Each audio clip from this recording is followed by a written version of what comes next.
표정이 왜 그래? 장례식은 혼자면 충분히 치를 수 있잖아. 요즘 장례 서비스가 좋아서 할 것도 없대. 검은 상복을 입은 지은의 눈앞에서 형형색색의 꽃무늬 셔츠를 입은 시댁 식구들이 캐리어를 끌고 현관을 나서고 있었다. 향 냄새가 채 가시지도 않은 집안에는 뜬금없는 코코넛 오일 냄새가 진동을 했다. 남편 민석이 선글라스를 머리에 얹으며 지은을 향해 힐끗 눈길을 던졌다. 지은아, 장례식장은 기운 안 좋아서 가는 거 아니다. 우리 여행 다녀올 동안 내가 알아서 상 잘 치르고 있어. 발인 끝나면 데리러 갈게. 기가 막혀 말이 나오지 않는 지은을 뒤로하고 시어머니 말자가 혀를 차며 거들었다. 그래, 넌 어차피 외동딸이라 상주도 너 혼자 서야 하잖아. 괜히 우리까지 가서 우중충하게 있을 필요 뭐 있니? 이 비싼 비행기 표를 취소하면 위약금이 얼만데. 내가 이해라 산 사람은 살아야지.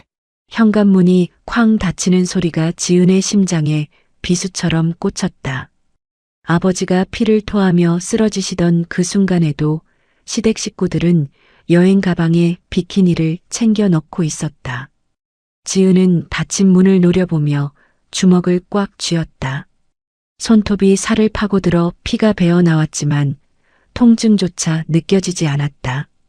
표정이 왜 그래? 혼자 충분히 상 치를 수 있잖아. 지은은 멍하니 창밖을 바라보고 있었다. 부슬부슬 내리는 가을비가 병원 장례식장의 창문을 두드렸다. 마치 억울하게 눈을 감은 아버지의 눈물 같았다. 빈손은 적막했다. 조문객 하나 없는 휑한 장례식장. 영정사진 속 아버지는 말이 없었다. 평생 흙과 생선 비린내 속에서 살았던 아버지. 그 거칠고 투박했던 손이 이제는 차가운 냉동고 속에 들어갔다는 사실이 도무지 믿기지 않았다. 지은이 기억하는 아버지는 늘 죄인이었다. 시장 한 구석에서 쭈그리고 앉아 생선을 다듬다가도 지은이 교복을 입고 지나가면 행여나 비린내가 옮을까봐 멀찍이서 손만 흔들던 사람이었다. 지은아, 아빠는 괜찮다. 얼른 가라. 공부 열심히 하고. 그렇게 키운 딸이 서울로 대학을 가고 번듯한 직장에 들어가고 결혼까지 했을 때 아버지는 세상을 다 가진 듯 기뻐하셨다. 하지만 그 결혼이 딸에게 지옥이 될 줄은 아버지도 지은도 알지 못했다. 남편 민석과는 거래처 미팅에서 만났다. 호탕하고 서글서글한 성격에 반해 결혼을 결심했지만 그건 민석의 철저한 가면이었다. 결혼 준비 과정부터 삐걱거렸다.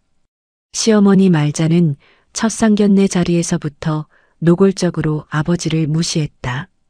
사돈 어른께서는 시장에서 생선을 만지신다고요? 아이고, 냄새가 여기까지 나는 것 같네. 우리 민석이는 귀하게 자라서 그런 비린내는 질색하는데 지은이가 집에서 음식할 때 신경 좀 써야겠어요. 아버지는 그 모욕을 듣고도 허허 웃으셨다. 예. 제가 워낙 천한 일을 해서요. 우리 지은이는 냄새 하나 안 나게 곱게 키웠으니 걱정 마십시오, 사부인. 지은은 그때 상을 업고 뛰쳐나왔어야 했다. 하지만 아버지가 지은의 손을 꼭 잡으며 참으라는 눈빛을 보냈기에 입술을 깨물며 참았다. 그렇게 시작된 결혼 생활은 처참했다. 민석은 허울만 좋은 중소기업 대리였고 그마저도 툭하면 회사를 그만두고 사업을 하겠다며 설쳐댔다. 시어머니 말자는 남편이 남긴 빚만 잔뜩 껴안은 채 지은이 해온 서울의 30평 아파트에 당연하다는 듯 얹혀 살기 시작했다. 며느라, 밥이 질다. 내가 꼬들밥 좋아하는 거 모르니? 지은아, 내 친구 며느리는 이번에 샤넬 백 사줬다더라. 너는 번역 일해서 돈도 많이 번다면서 시어미 가방 하나 안 사주니? 3년이었다. 3년 동안 지은은 프리랜서 번역가로 밤새 일하면서 낮에는 시어머니의 온갖 수발을 다 들어야 했다. 아파트는 지은이 결혼 전 모은 돈과 아버지가 평생 모은 쌈짓돈을 합쳐 마련한 전셋집이었지만 시댁 식구들은 마치 자신들의 집인 양 안방을 차지하고 지은을 식모 취급했다. 그래도 참았다. 아버지가 행복해하는 모습을 보여드리고 싶어서 이혼녀 딱지를 달고 아버지 가슴에 못을 박기 싫어서. 하지만 그 인내가 끊어진 건 바로 3일 전이었다.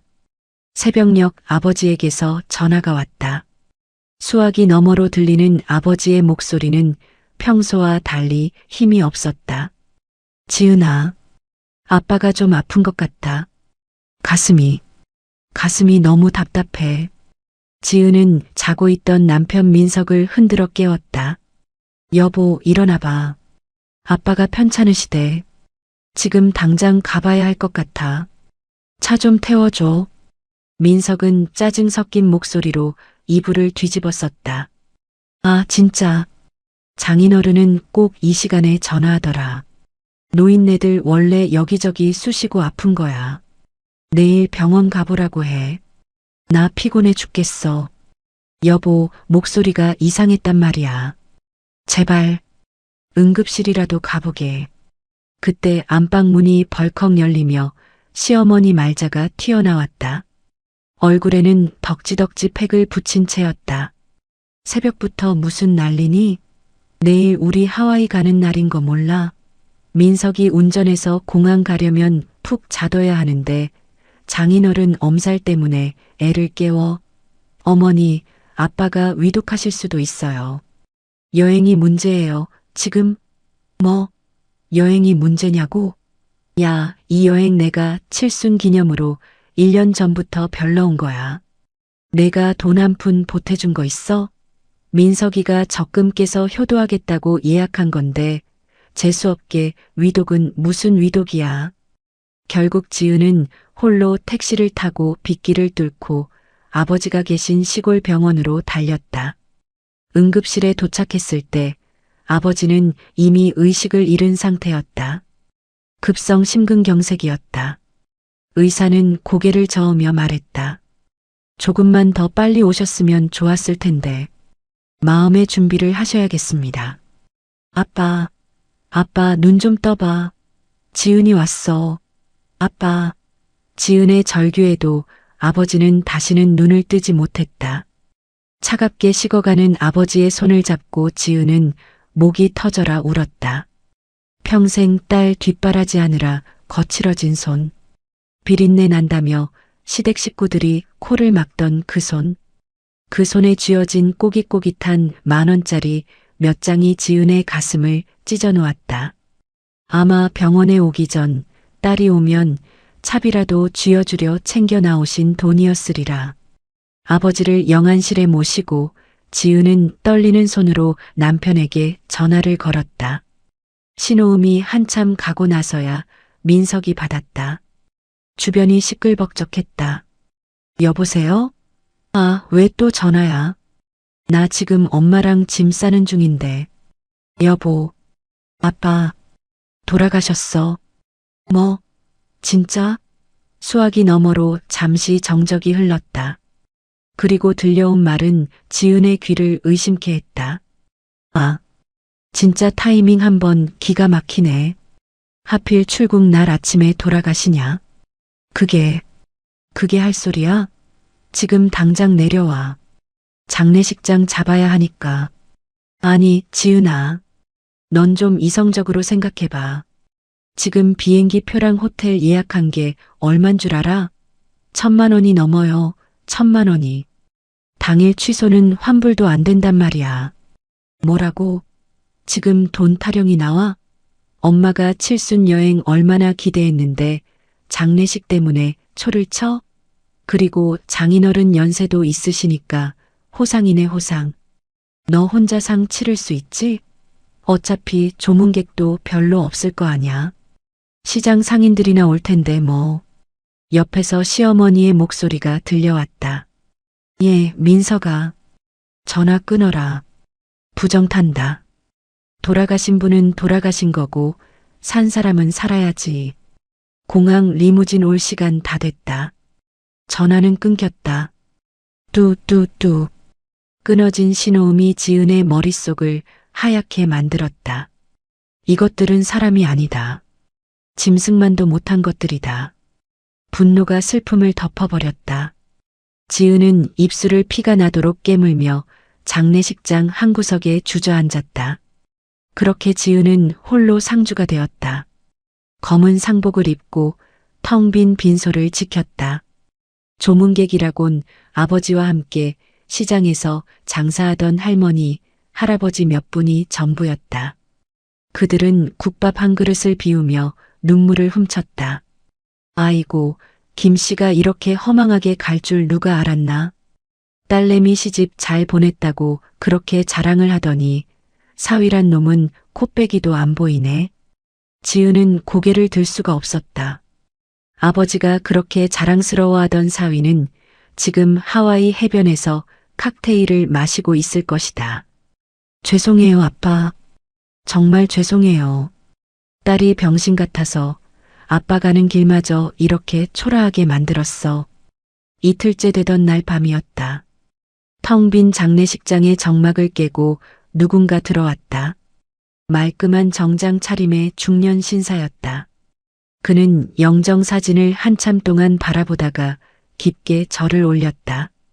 그리고 지은에게 다가와 정중하게 명함을 건넸다. 법무법인 태산 대표 변호사 최명수. 지은은 의아한 표정으로 그를 바라보았다. 아버지가 변호사를 알 리가 없었다. 평생 법 없이도 살 분이었는데. 김지은 씨 되시죠? 고인께서 생전에 저에게 신신당부하신 일이 있어 찾아왔습니다. 네. 아빠가요? 네. 김영철님께서는 20년 전부터 제 의뢰인이셨습니다. 이건 고인께서 남기신 유언장과 그리고 지은 씨에게 전해달라고 하신 물건입니다. 변호사는 낡은 서류 봉투 하나를 꺼내 놓았다. 겉면에는 삐뚤빼뚤한 글씨로 내 딸 지은이에게라고 적혀 있었다. 아버지의 글씨였다. 지은의 눈에서 다시 눈물이 왈칵 쏟아졌다. 이게 뭔가요? 열어보시지요. 놀라실 겁니다. 지은은 떨리는 손으로 봉투를 열었다. 그 안에는 누렇게 바랜 등기권리증과 인감증명서, 그리고 빽빽하게 적힌 유언장이 들어 있었다. 등기권리증에 적힌 주소를 본 지은의 눈이 휘둥그레졌다. 서울특별시 강남구 테헤란로. 이건 강남에 있는 건물이잖아요? 네, 맞습니다. 지상 15층, 지하 4층 규모의 빌딩입니다. 현재 시세로 약 700억 원 정도 되지요. 700억이요? 아빠가 이런 게 어디 있어요? 변호사는 옅은 미소를 지으며 차근차근 설명했다. 30년 전이었습니다. 김영철님께서 시골에서 농사짓던 밭이 있었는데 거기가 강남개발지구로 편입되면서 큰 보상을 받으셨죠. 그 돈으로 당시 허허벌판이던 땅을 사두셨는데 그게 지금의 금싸라기 땅이 된 겁니다. 고인께서는 그 사실을 철저히 숨기셨습니다. 혹시나 돈 때문에 딸이 잘못될까봐 혹은 주변에서 사기라도 칠까봐 평생을 시장에서 생선장수로 위장하고 사신 겁니다. 지은은 말문이 막혔다. 아버지는 700억 자산가였으면서도 다 달아빠진 러닝셔츠를 입고 100원이라도 깎으려는 손님들과 실랑이를 하며 사셨던 것이다. 오직 딸을 위해서. 고인께서는 늘 말씀하셨습니다. 이 건물은 우리 지은이가 혹시라도 살다가 힘들 때, 의지할 곳 없을 때 든든한 울타리가 되어주게 하고 싶다고요. 그래서 사위 모르게 오직 김지은님 단독 명의로 상속되도록 유언 공증까지 다 맞춰두셨습니다. 변호사의 말이 귓가에 웅웅거렸다. 아빠, 도대체 나를 위해 얼마나 많은 걸 희생하신 거야. 바보같이, 진짜 바보같이. 그리고 한 가지 더 있습니다. 변호사가 서류 한 장을 더 꺼냈다. 지금 지은 씨가 시댁 식구들과 살고 있는 그 아파트, 그것도 사실은 김영철님 소유의 건물에 속해 있는 주거용 오피스텔입니다. 명의만 신탁회사로 돌려놓았을 뿐 실소유주는 아버님이셨죠. 결혼할 때 시댁에서 아파트 해오라고 난리쳤을 때 아버님이 몰래 마련해 주신 겁니다. 지은의 머릿속에 번개가 내리꽂혔다. 그 아파트, 시어머니가 집이 좁네, 볕이 안 드네 하며 타박하던 그 집. 남편이 자기네 아버지는 능력도 없어서 겨우 이런 전셋집 하나 해줬냐며 비아냥대던 그 집이 바로 우리 아빠 집이었다고? 변호사님, 그럼 지금 시댁 식구들이 살고 있는 그 집이 제 집이라는 건가요? 엄밀히 말하면 이제 상속 절차가 끝나는 순간 김지은님 소유가 됩니다. 그리고 변호사는 잠시 뜸을 들이더니 의미심장한 표정으로 덧붙였다. 고인께서는 혹시나 사위가 딸을 구박하거나 힘들게 하면 언제든지 이 재산을 공개하고 그들을 응징하라고 하셨습니다. 지금 상황을 보니 그 시기가 온 것 같군요. 지은은 유언장을 가슴에 품고 오열했다. 아버지의 깊고 넓은 사랑이 그리고 죽어서까지 딸을 지키려 했던 그 마음이 사무치게 그리웠다. 장례식 3일장을 치르는 동안 남편과 시어머니에게서는 전화 한 통 없었다. 대신 그들의 SNS에는 하와이의 푸른 바다를 배경으로 칵테일을 들고 웃고 있는 사진이 실시간으로 올라왔다. 해시태그 하와이, 해시태그 힐링여행, 해시태그 효도관광, 해시태그 날씨 최고, 해시태그 한국 가기 싫다, 해시태그 하나하나가 지은의 가슴을 후벼 팠다. 사진 속 시어머니는 아버지가 돌아가신 날 아침 챙겼던 그 화려한 원피스를 입고 활짝 웃고 있었다. 남편은 비키니를 입은 외국 여자들 뒤에서 선글라스를 끼고 폼을 잡고 있었다. 지은은 그 사진들을 하나하나 캡처했다. 눈물은 말랐다. 슬픔이 지나간 자리에는 서늘한 분노가 채워졌다. 그래, 실컷 웃어도 그게 너희들의 마지막 웃음이 될 테니까. 발인이 끝난 날 오후 지은은 변호사와 함께 서울로 올라왔다. 아버지를 화장하여 납골당에 모시고 오는 길이었다. 지은의 손에는 700억 빌딩의 등기권리증과 아버지가 남긴 인감도장이 들려 있었다. 지은 씨, 이제 어떻게 하시겠습니까? 변호사의 물음에 지은은 차가운 눈빛으로 차 창밖을 응시했다. 저 멀리 시댁 식구들과 자신이 살던 주상복합 건물이 보였다. 아니, 이제는 내 건물이 된 그곳이. 변호사님, 일단 퇴거 명령 신청부터 준비해 주세요. 그리고 열쇠 수리공 좀 불러주세요. 네, 열쇠 수리공은 왜요? 도어락 비밀번호부터 바꿔야죠. 남의 집에 함부로 들어오면 주거 침입이잖아요. 지은의 입가에 서늘한 미소가 번졌다. 3년간의 지옥 같았던 시집살이. 아버지를 모욕하고 죽음마저 외면한 패륜. 이제 그 대가를 치르게 해줄 시간이었다. 엘리베이터를 타고 15층 펜트하우스로 올라가는 동안 지은의 심장은 그 어느 때보다 차분하게 뛰었다. 딩동 마이너스 벨을 누를 필요도 없었다. 집은 비어 있었으니까. 지은은 익숙하게 비밀번호를 누르려다 멈칫했다. 그리고 관리실에서 받아온 마스터키로 문을 열었다. 집 안에는 시댁 식구들이 남기고 간 흔적들이 가득했다. 시어머니가 벗어놓은 허물 같은 옷가지들, 남편이 먹다 남긴 맥주캔, 거실 한가운데 널브러진 여행 책자들. 지은은 거실 한가운데 서서 집안을 둘러보았다. 이 집의 주인은 나야. 그리고 이 건물의 주인도 나고. 너희들은 그냥 내 집에 기생하던 벌레들이었어. 지은은 핸드폰을 꺼내 인력사무소에 전화를 걸었다. 네, 거기죠? 지금 당장 인부 5명만 보내주세요. 짐을 좀 빼야 해서요. 네, 아주 싹 다 비울 겁니다. 쓰레기장으로 보낼 거니까 험하게 다뤄도 상관없어요. 잠시 후 건장한 인부들이 들이닥쳤다. 지은은 안방으로 들어가 시어머니가 아끼던 명품 가방, 남편이 수집하던 피규어, 옷가지들을 가리켰다. 이것들 싹 다 빼주세요. 1층 주차장 구석에 쌓아두시면 됩니다. 비닐도 덮지 마시고요. 사모님, 이거 꽤 비싼 물건들 같은데 정말 다 빼도 됩니까? 네. 제 집에서 제 허락 없이 둔 물건들은 다 쓰레기니까요. 우당탕탕 마이너스 시어머니가 애지중지하던 자개장이 인부들의 손에 들려나갔다. 남편의 골프채가 바닥에 굴러다녔다. 3년간 지은을 짓눌러왔던 시댁의 흔적들이 먼지처럼 사라지고 있었다. 텅 빈 거실을 보며 지은은 아버지의 사진을 꺼냈다. 아빠, 보고 계시죠? 저 이제 안 참아요. 아빠 딸 김지은, 이제야 정신 차렸어요. 그날 밤 지은은 현관 도어락을 최신형으로 교체했다. 그리고 비밀번호를 아버지의 기일로 설정했다.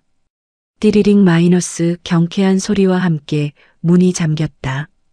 굳게 닫힌 문은 이제 허락 없이는 누구도 열 수 없는 철옹성이 되었다. 창밖으로 인천공항에서 오는 리무진 버스가 정류장에 서는 것이 보였다. 시커멓게 탄 얼굴로 양손 가득 면세점 쇼핑백을 든 시어머니와 남편이 내리고 있었다. 서로 낄낄거리며 웃고 있는 그들의 모습이 주민된 것처럼 선명하게 들어왔다. 지은은 베란다 창문에 비친 자신의 얼굴을 보았다. 더 이상 울고 있는 약해 빠진 며느리는 없었다. 700억 건물의 주인이자 복수의 칼을 든 심판자만이 서 있을 뿐이었다. 어서 와. 지옥에 온 걸 환영해. 지은은 싸늘하게 식은 눈으로 엘리베이터가 올라오는 숫자를 노려보았다. 1층, 2층, 3층, 그리고 15층. 띵 도착음과 함께 복도에서 남편의 목소리가 들렸다. 아, 피곤해. 가서 빨리 씻고 자야지. 며느리가 밥은 해놨겠지? 엄마, 김치찌개 먹고 싶어? 그래. 문 열어라. 지은이 년 싹싹 빌면 하와이 초콜릿 하나 던져주지 뭐. B-, B-, B-. 도어락 버튼 누르는 소리가 들렸다.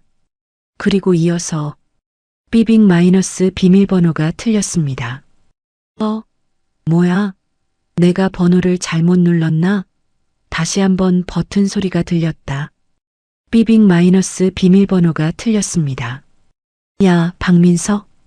너 술 취했니? 번호도 못 눌러. 비켜봐. 시어머니의 짜증 섞인 목소리. 그리고 다시 버튼 소리. 삐빅 마이너스 비밀번호가 틀렸습니다. 이게 뭐야? 고장 났나? 아, 김지은. 문 열어. 안에 있는 거 다 알아. 문 열어. 쾅쾅쾅. 현관문이 부서져라 두드리는 소리가 집안을 울렸다. 지은은 천천히 인터폰 앞으로 다가갔다. 화면 가득 흉측하게 일그러진 시어머니와 남편의 얼굴이 보였다. 지은은 수화기를 들지 않았다. 대신 인터폰의 통화 버튼을 누르고 아주 낮고 차가운 목소리로 말했다. 누구세요? 여긴 제 집입니다. 잡상이는 출입 금지니까 경비실 부르기 전에 꺼지세요. 인터폰 너머로 들리는 지은의 차가운 목소리에 현관문 밖은 잠시 정적이 흘렀다. 하지만 곧이어 시어머니 말자의 고함이 복도를 쩌렁쩌렁 울렸다. 2년이 돌았나? 너 지금 시어미한테 이게 무슨 말버릇이야? 잡상인? 내가 잡상인이야? 문 안 열어? 당장 문 열지 못해. 쾅쾅쾅. 말자는 발로 문을 걷어찼다. 비싼 하와이 샌들이 벗겨져 나뒹굴었지만 아랑곳하지 않았다. 옆에서 남편 민석도 거들었다. 지은아, 장난치지 말고 문 열어. 나 피곤하다고 했잖아. 장례식장 안 갔다고 삐져서 시위하는 거야? 알았어, 알았어. 내일 갈게. 내일 간다고. 문 좀 열어봐. 지은은 현관문 안쪽에 등을 기댄 채 그 소란을 가만히 듣고만 있었다. 3년 전 처음 이 집에 들어오던 날이 떠올랐다. 그때 말자는 현관에 소금을 뿌리며 말했다. 재수 없는 기운 묻혀오지 마라. 우리 민석이 앞길 막으면 내 책임인 줄 알아. 그때 흘렸던 눈물이 이제는 도끼가 되어 지은의 전신을 감싸고 있었다. 지은은 천천히 인터폰의 경비실 호출 버튼을 눌렀다. 네, 1502호입니다. 지금 현관 앞에 신원 미상의 취객들이 난동을 부리고 있어서요. 경찰 좀 불러주세요. 네, 주거 침입으로요. 잠시 후 엘리베이터가 열리는 소리와 함께 경찰관들의 무전기 소리가 들려왔다. 신고받고 왔습니다. 무슨 일이십니까? 아이고, 경찰관 양반. 잘 왔어요. 아니 글쎄, 우리 며느리년이 집 비밀번호를 바꾸고 시어미를 못 들어가게 하잖아. 이게 말이 돼요? 이건 폐륜이야, 폐륜. 내가 2년 고소할 거야. 당장 문 따줘요. 말자는 경찰관의 팔을 잡고 억울하다며 악을 썼다. 민석 역시 선글라스를 벗어쥐며 억울한 표정을 지었다. 부부싸움을 좀 했는데 와이프가 감정이 격해져서 그런 것 같습니다. 제가 가장인데 집에 못 들어가는 게 말이 됩니까? 문 좀 열게 해주세요. 경찰관은 난감한 표정으로 초인종을 눌렀다. 계십니까? 경찰입니다. 안에 계신 분 잠시 문 좀 열어주시죠. 대화로 해결하셔야지 이렇게 문을 잠그시면 곤란합니다. 철컥 마이너스 도어락이 풀리는 소리가 났다. 민석과 말자의 얼굴에 회심의 미소가 번졌다. 그럼 그렇지. 지가 경찰 앞에서 별 수 있어? 너 나오기만 해봐라. 오늘 머리채를 다 뽑아놓을 테니까. 문이 천천히 열렸다. 하지만 문 뒤에 서 있는 지은의 모습은 그들이 알던 순종적인 며느리가 아니었다.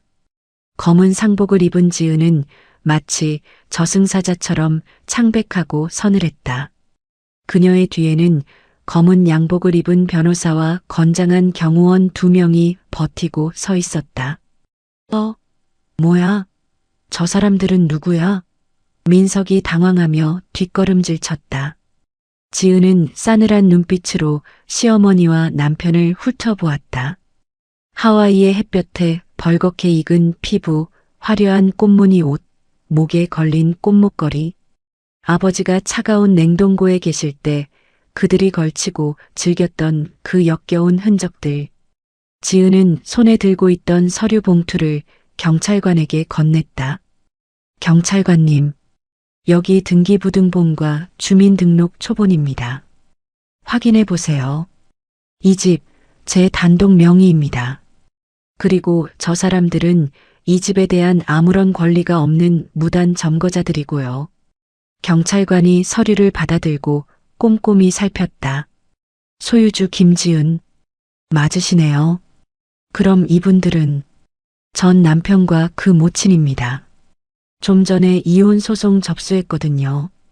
법적으로 남남이고 동거인 자격도 없습니다. 제가 퇴거 요청을 수차례 했는데도 행패를 부리고 있으니 현행범으로 체포해 주시든 끌어내 주시든 해주세요. 전 남편? 이혼? 김지은, 너 미쳤어? 우리가 언제 이혼을 해? 내가 도장 안 찍어주면 그만이야. 민석이 고래고래 소리를 질렀다. 그러자 뒤에 서 있던 최 변호사가 앞으로 나서며 명함을 내밀었다. 박민석 씨 되시죠? 유책 배우자에 의한 이혼 소송은 상대방 동의 없이도 진행 가능합니다. 귀책 사유가 워낙 명백해서요. 직계 존속의 사망 시 배우자의 부당한 대우, 그리고 악의적인 유기는 민법상 명백한 이혼 사유입니다. 게다가 장례 기간 중에 외도를 의심할 만한 정황 증거들도 확보했습니다. 외도? 내가 무슨 외도를 해? 엄마랑 여행 간 게 죄야? 민석이 펄쩍 뛰었다. 지은은 피식 웃으며 핸드폰을 들어보였다. 하와이 클럽에서 여자들 끼고 춤추는 사진. 내 SNS에 내가 직접 올렸더라. 오늘 밤은 자유라고. 멍청한 것도 정도가 있어야지. 그거 다 캡처해서 법원에 증거로 제출했어. 그때까지 씩씩거리던 말자가 눈을 부라리며 지은에게 대들었다. 아, 이혼은 이혼이고 내 집에서 내가 왜 나가? 이 아파트 우리 민석이가 결혼할 때 혼수로 해온 거잖아. 내가 무슨 권리로 나가라 말아야? 혼수요? 지은의 입가에 비웃음이 걸렸다. 어머니, 치매 오셨어요? 이 집 전세금 5억. 그거 누가 냈죠? 우리 아빠가 낸 거잖아요.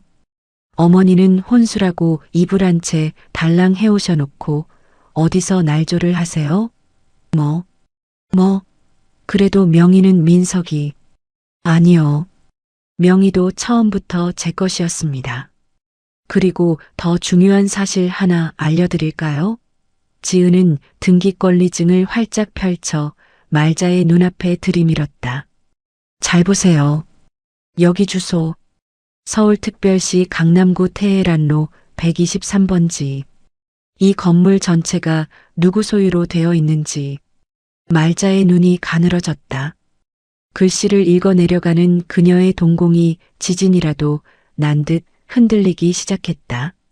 소유자. 김영철? 아니, 김영철이면. 사돈어른? 네. 시장에서 생선 비린내 난다고 어머니가 문전박대하던 우리 아빠요. 이 주상복합 건물 전체가 우리 아빠 거였다고요. 그리고 아빠가 돌아가시면서 이 건물 전체를 저한테 상속하셨습니다. 뭐라고? 이 건물이 700억짜리 이 건물이. 말자는 다리에 힘이 풀린 듯 휘청거렸다. 민석은 입을 떡 벌린 채 닫을 줄을 몰랐다. 지은아, 그게 무슨 소리야? 장인어른이 건물주였어? 아니, 그럼 말을 했어야지. 우리 사이에 비밀이 어디 있어? 비밀? 너희가 사람 취급도 안 했는데 무슨 비밀? 아빠가 그러시더라. 너희 같은 속물들은 돈 냄새 맡으면 피라니아처럼 달려들 테니 절대 말하지 말라고. 그 말이 딱 맞았네. 지은은 싸늘하게 그들을 내려다보며 말했다. 이제 상황 파악됐으면 당장 내 건물에서 나가. 더러운 발로 내 복도 더럽히지 말고. 지은아, 여보, 내가 잘못했어. 내가 잠깐 미쳤었나 봐. 민석이 털썩 무릎을 꿇었다. 바짓가랑이를 잡으려 손을 뻗었지만 경호원들이 즉시 그를 제압했다. 아이고, 며느라가. 아니, 지은아. 내가 늙어서 노망이 났나 보다. 우리 며느리가 이렇게 복덩인 줄 모르고 내가 널 딸처럼 생각해서. 딸? 지나가던 개가 웃겠네요. 딸 장례식장에 밥 차려놓으라고 하고 여행 가는 엄마도 있습니까? 지은은 가차없이 그들의 손을 뿌리쳤다. 경찰관님, 뭐 하세요? 주거 침입자들 안 끌어내고. 경찰관들도 상황 파악이 끝났다. 그들은 고개를 끄덕이며 민석과 말자의 팔을 잡았다. 자, 선생님들. 더 이상 소란 피우시면 공무집행 방해까지 추가됩니다. 일단 밖으로 나가시죠. 이거나. 못 나가. 내 짐은, 내 명품 가방들은 어쩔 거야. 말자가 발버둥을 쳤다. 지은은 차갑게 말했다. 짐? 1층 주차장 쓰레기 수거장에 있어. 아까 보니까 비가 와서 다 젖었겠네. 빨리 가서 건지는 게 좋을걸? 재활용 센터 차가 곧 올 시간이거든. 엘리베이터 문이 닫히는 순간까지 말자의 비명소리가 들려왔다. 내 샤넬, 내 보석? 안 돼. 문이 닫히고 복도에는 다시 정적이 찾아왔다. 지은은 그제야 긴 한숨을 토해냈다. 다리가 후들거렸다. 변호사가 다가와 지은을 부축했다. 괜찮으십니까? 아주 잘하셨습니다. 아버님께서도 속 시원해 하실 겁니다. 네. 이제야 좀 숨이 쉬어지는 것 같아요. 1층으로 내려온 민석과 말자는 경악을 금치 못했다. 아파트 화단 구석, 빗물에 젖은 쓰레기 더미 속에 자신들의 짐이 처박혀 있었다. 말자가 애지중지하던 명품 가방은 진흙탕에 굴러 엉망이 되었고 민석의 골프채는 부러진 채 나뒹굴고 있었다. 으앙, 내 가방, 이거 얼마짜린데? 말자는 흙탕물 속에 주저앉아 대성통곡했다. 지나가던 주민들이 혀를 차며 수군거렸다. 저 사람들 뭐야? 쫓겨났나 봐. 어머, 저 여자 15층 그 갑질 할머니 아니야? 경비 아저씨한테 쌍욕하더니 꼴 좋다. 아들놈 봐. 하와이안 셔츠 입고 저게 무슨 꼴이야. 쯧쯧. 민석은 쪽팔려서 고개를 들 수가 없었다. 핸드폰을 켜보니 회사 단톡방에도 이미 소문이 쫙 퍼져 있었다. 지은이 보낸 내용 증명이 회사로도 갔기 때문이었다. 급여 및 퇴직금 가압류 통지서, 이혼 위자료와 재산 분할 청구 소송 때문이었다. 엄마, 우리 이제 어떡해? 갈 데도 없잖아. 카드도 다 정지됐어. 민석이 울먹이며 물었다. 말자는 멍하니 비에 젖은 700억짜리 건물을 올려다보았다. 저 높고 화려한 건물이 자신이 그토록 무시했던 생선 장수의 것이었다니. 그리고 자신이 제 발로 걷어차버린 며느리의 것이었다니. 후회는 파도처럼 밀려왔지만 이미 늦어도 너무 늦었다. 가을비는 그들의 초라한 행색을 더욱 비참하게 적시고 있었다. 1년 후, 지은은 아버지의 이름을 딴 영철재단의 이사장실에 앉아 있었다. 창밖으로 따스한 햇살이 쏟아져 들어왔다. 재단은 독거노인들과 결식아동들을 돕는 복지사업으로 이미 명망이 높았다. 똑똑 마이너스 노크 소리와 함께 비서가 들어왔다. 이사장님, 로비에 어떤 노숙자 같은 할머니가 찾아와서 이사장님을 꼭 좀 뵙겠다고 난리를 치는데요. 쫓아낼까요? 지은은 서류에서 눈을 떼지 않고 물었다. 누군지 말하던가요? 뭐, 옛날 시어머니라고 하시던데. 몰골이 말이 아니어서 그냥 돌려보내려던 참입니다. 지은의 손끝이 잠시 멈칫했지만 이내 다시 서류를 넘겼다. 1년 전 그들을 내쫓던 날 느꼈던 마지막 감정은 분노가 아닌 연민이었다. 스스로의 욕심에 눈이 멀어 복을 걷어차버린 어리석은 중생들에 대한 연민. 하지만 용서는 없었다. 용서는 사람이 하는 것이지 짐승에게 하는 것이 아니니까. 그냥 돌려보내세요. 그리고 다시는 얼씬도 못하게 하시고요. 경찰 부르셔도 됩니다. 네, 알겠습니다. 비서가 나가고 지은은 자리에서 일어나 창가로 다가갔다. 저 멀리 건물 입구에서 경비원들에게 끌려나가는 말자의 모습이 개미처럼 작게 보였다. 지은은 책상 위에 놓인 아버지의 사진을 쓰다듬었다. 사진 속 아버지는 환하게 웃고 계셨다. 이제 더 이상 비린내 나는 생선 장수가 아닌 딸을 지켜주는 든든한 수호신으로. 아빠, 저 잘 살고 있어요.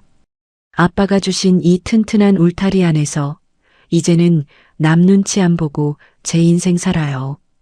다음 생에는 제가 아빠 엄마로 태어날게요. 그때는 제가 아빠 업어 키울게요. 사랑해요. 지은의 얼굴에 편안한 미소가 번졌다. 그것은 지난 30년 동안 한 번도 지어보지 못한 가장 아름답고 자유로운 미소였다. 재미있으셨다면 구독과 좋아요 부탁드립니다.